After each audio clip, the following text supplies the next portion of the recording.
Bonjour et bienvenue dans Canon, la série qui décrypte les canons des Invalides. Aujourd'hui, on se retrouve dans les salles du musée de l'armée et on va changer un peu de format. Préparez-vous pour un top 5 des modèles réduits les plus insolites et les plus improbables de nos collections. En effet, au XVIIe, XVIIIe et XIXe siècle, certains artilleurs ou fondeurs entreprennent des recherches visant à améliorer les matériels d'artillerie en service. Afin de pouvoir présenter leurs travaux ou leur savoir-faire aux autorités décisionnaires, ils ont souvent utilisé des modèles réduits pour leur démonstration. Le musée de l'armée en possède plus d'1 millier, soit l'une des collections les plus importantes au monde. Et vous allez voir, certaines pièces sont vraiment géniales et d'autres complètement ratées. C'est parti!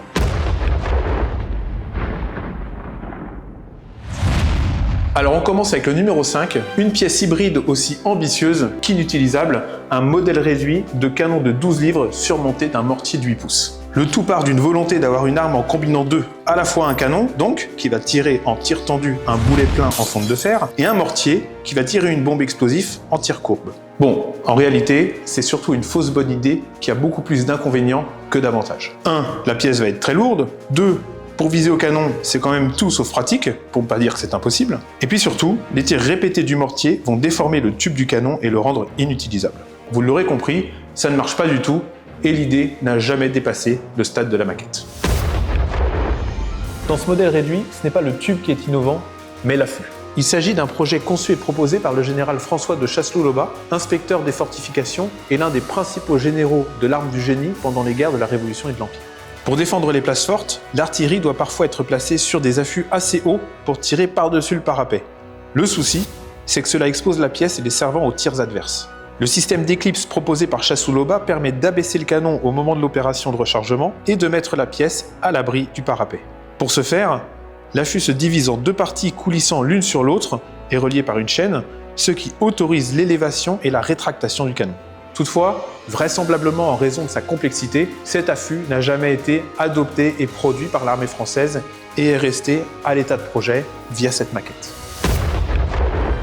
En troisième position, un canon inventé par un horloger et malheureusement, ça se voit. Alors ce modèle réduit de canon dispose d'une âme elliptique et tire des projectiles elliptico-ogivaux.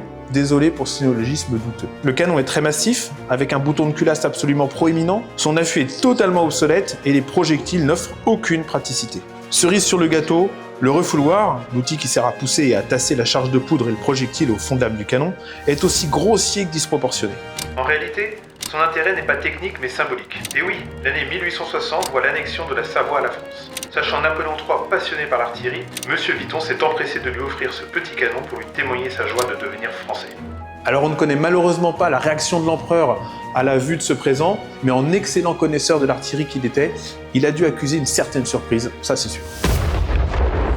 Top 2, on se rapproche. Là encore, dans ce modèle réduit, ce n'est pas le canon qui est innovant, mais l'affût. Alors rassurez-vous, le but n'est pas de tirer sur les taupes. Il s'agit donc d'un canon d'8 livres placé sur un affût dit à dépression qui a été inventé et réalisé par le sergent-major Arranger en 1827. En effet, l'objectif des affûts à dépression est de permettre un tir à des angles négatifs, ce qui peut être utile pour de l'artillerie située sur des hauteurs, les remparts élevés d'une fortification par exemple. Ainsi, l'affût est monté sur un châssis à pivot avant et roulette arrière afin d'avoir une meilleure amplitude de tir. Un porte 4-œil à l'arrière de l'affût et du châssis permet de régler l'angle de dépression du canon. Celui-ci est à demi encastré sur l'affût et lors du recul produit par le tir, il glisse sur le plateau inclinable.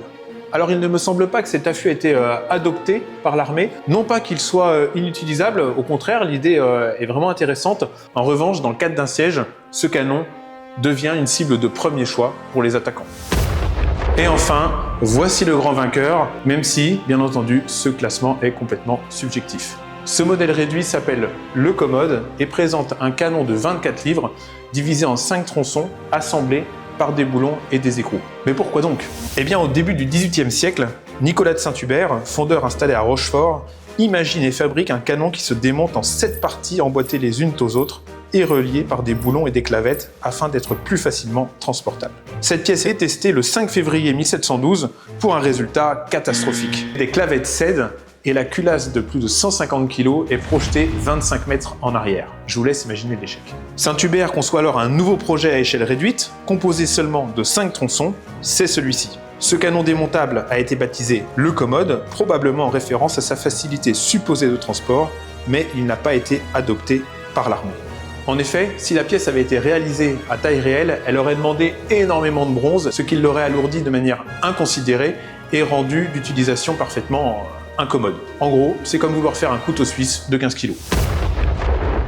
Avant de se quitter, un petit bonus avec un modèle réduit insolite, évidemment, mais qui lui a bel et bien été fabriqué et utilisé au combat.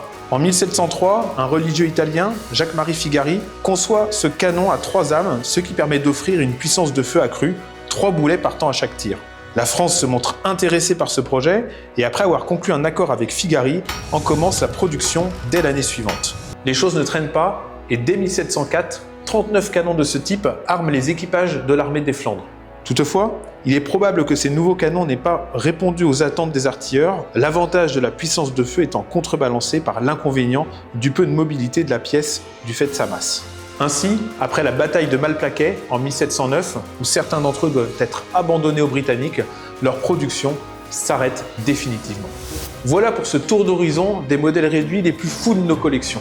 Alors, lequel vous a le plus marqué? Le canon triple? Le commode?